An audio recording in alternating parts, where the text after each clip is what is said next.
everyone, it's Friday again and time for a challenge. Yes, holy hair, I know. I tried a new product today and it kind of made my hair even extra curlier than it already is. Anyways, back to what I want to show you today.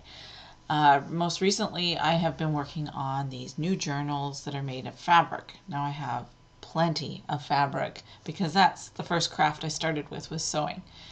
I have gone from collecting fabric to now collecting paper, but I still have a huge supply of fabric. So I'm making journals with my fabric. And with all the scraps of the fabric, I thought, well, what am I going to do with that? I hate throwing anything away. So I end up keeping little tiny scraps like this of cotton, things like that. But some of the fabrics that I've got a theme on them, and I'm using those to do some of my minis that I'm making. So what I thought was, and I will change the camera view so you can see what I'm doing, but was to make little flowers.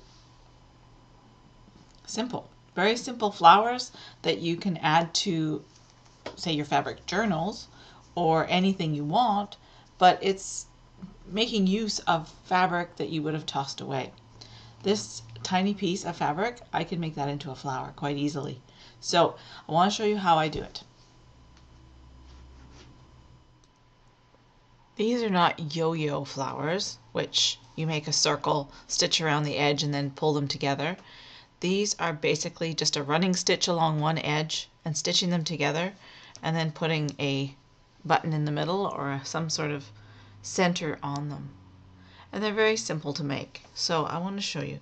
And basically, because I want this to be sort of rough and raw, what you can do is snip the fabric and then just tear it, and it gives you a much more rustic look.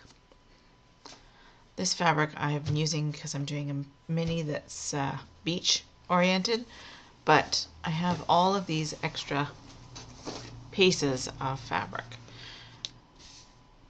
This one I used to make a bag.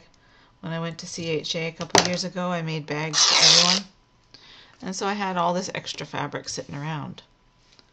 Right? So basically it doesn't matter how long it is, doesn't matter how short it is, depending on where you want to put it. If you want it to be quite low and low profile, then make your strip a little narrower. If you don't mind it being fluffy and it can fit on a page, you could even layer these up. They'd look really cool when you start putting two different fabrics together, and just a bead in the center would be pretty. So what I'll do, and I have threaded my needle ahead of time because I have no eyesight anymore and I cannot see to thread a needle, especially when on camera, because you know everything goes wrong when you're on camera. So I did it already. It doesn't matter what color thread you use, I double it and knot the end. Okay? So then you take your fabric and you just basically go in and out and in and out. It's called a running stitch. It's nothing new, but it is very simple. You can thread as much as you can fit onto your needle. The longer the needle, the easier this becomes. Short little needle, you have to keep pulling it through, which is not a big deal. You just pull it onto the thread. But I like doing it on the needle. And then once it's to the other end, basically, you pull it as tight as you possibly can,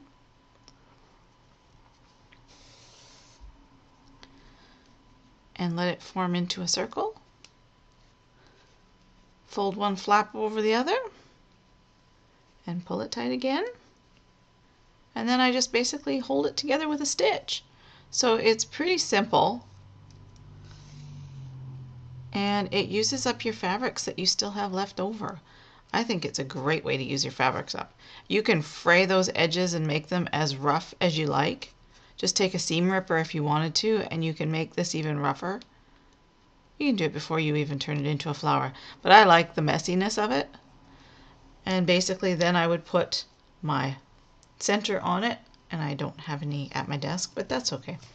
So my challenge to you this week is to use up some of your scraps of fabric, create lollipop flowers, cut them into circles, layer them on top of each other, the sky's the limit, but I really want to see what you guys create. If you can post some of your pictures of what you've put together and show how it's used on some of your projects. All right, so have a great week. I'll talk to you next week. Bye.